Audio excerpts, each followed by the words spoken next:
And every night after 9 o'clock, we used to hear all the smugglers going running behind us. And in the early days, when we came, Vapi had nothing, and we took it as a challenge to make Vapi try and have everything. I've spent more than 52 years now with UPL.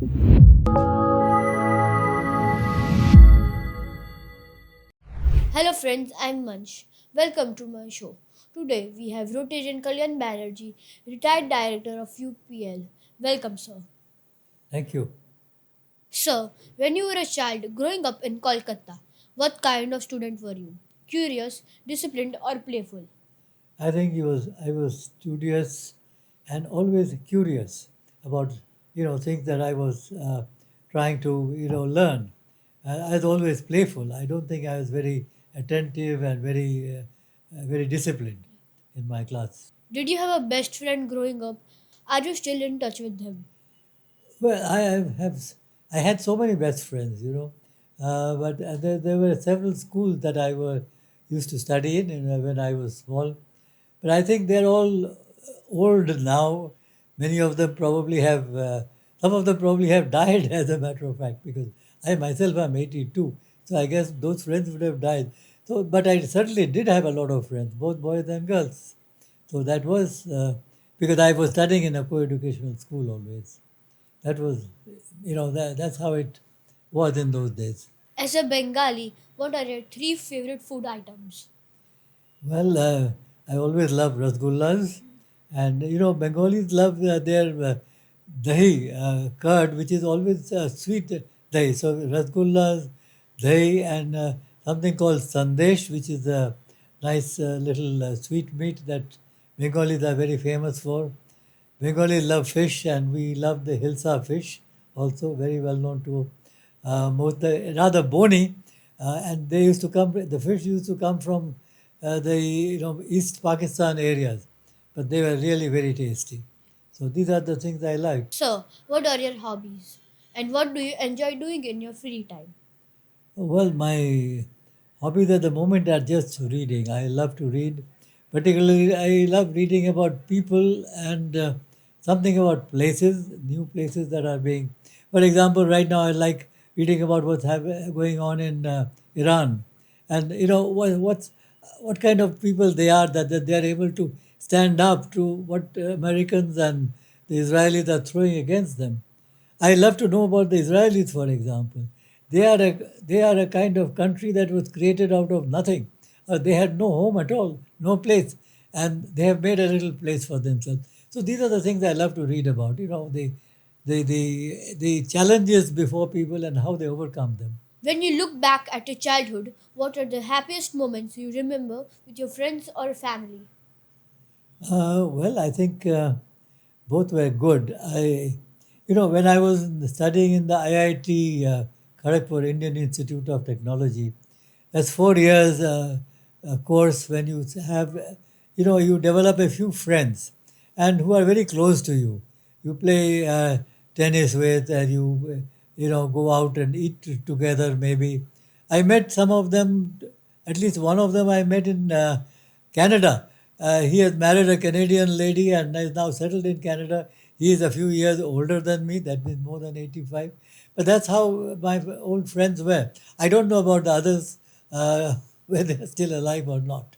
But that's one was from Lucknow and one was from Delhi. I was more familiar with non-Bengali friends. Uh, Sir, how would you summarize your professional journey with UPL in a few lines? What do you remember most about your early days? it has been a very exciting journey. I've spent more than 52 years now with UPL, and in the early days when we came, Vapi had nothing, and we took it as a challenge to make Vapi try and have everything. So that's been the most enjoyable part of my stay over here in Vapi. Can you share a cheerful or fun memory that you remember with Rajju Bhai Shroff, the founder and chairman of UPL?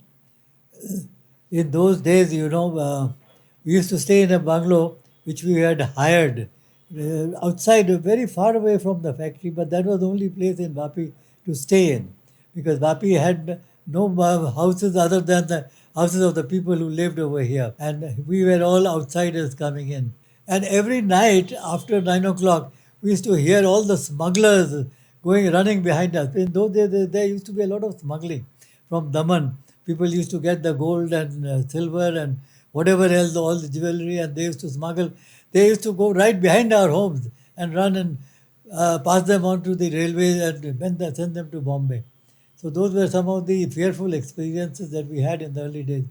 I, as far as the funny experience is concerned, I was talking about Rajju Shroff, the founder of Excel, I mean United Phosphorus. When we came over here, we all stayed together, and he used to have bath in the same bathroom. And one of the draftsmen, he was a draftsman just making the drawings for the factory. He used to go into bathroom to have a bath using Rajju Bhai's slippers. Rajju Bhai said, તારે નાહવું હોય છે ચપ્પલ પહેરીને તો પછી મારા sleeper શું કામ પહેરે છે પોતાનું પહેરીને જા નહીં. So that was some incident I always remember. How has your family supported you during your long journey in leadership roles like Rotary International? Oh, they have been extremely supportive. Uh, Fortunately, my wife loved Rotary and my participation in Rotary as much as I did. So, as I first became a district governor, she was always there traveling with me. And later on, and people like to hear and hear her all the more because she was also a interesting speaker, had a lot of stories to tell.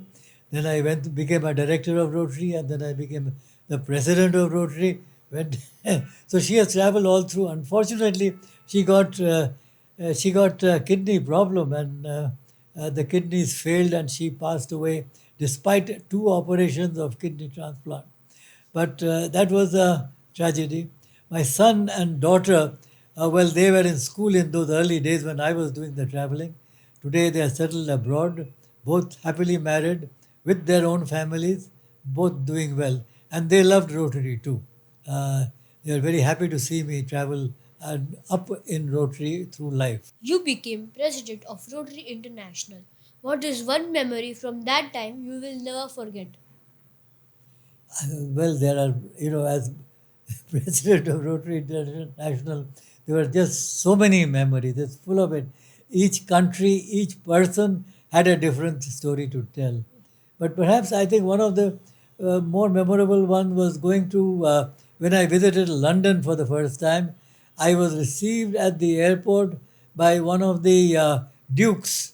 Small that dukes are like small kings. One of the dukes of England. He came, and I was taken to the Rotary meeting where the president happened to be a lady, but she was the main aide of the Queen of England. So it was some exciting, and I was honored to be with such famous people over there. But this is an incident I remember very well. Your children have settled globally. What values did you consciously try to pass on them? I don't think you pass on the values consciously. No, you never do that. But it's what you do. You live your own life, and they learn from your life. So if you are living well, if you are living as you are living as yourself throughout, they pick up what is good, and they know also what is good and what is not so good. So I tell you, they pick up all the good things. Fortunately, both of them have settled down very well in their lives, one in Australia and another one in Canada, and they are running their lives very well.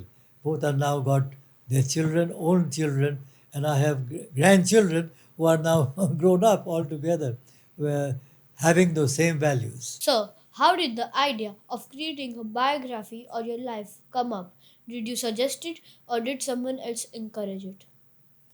No, my friends had always asked me to put down all my thoughts together, but I had not gone up to it.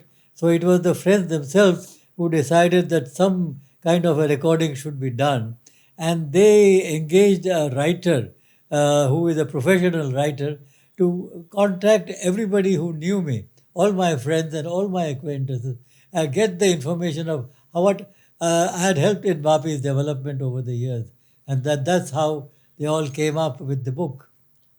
It was somebody else's, written by somebody else, a friend who was not a Rotarian, but just a new one who had been hired for the job, and he did a very good job also. Sir, your book was recently launched in Mumbai, and how did you feel on that day? Excited because getting it launched in Mumbai at the meeting of the Rotary Club of Bombay. They don't call themselves Mumbai, they call themselves Rotary Club of Bombay. They have not changed their name. And well, I mean, it was probably one of the best clubs in not only in India but of the whole world.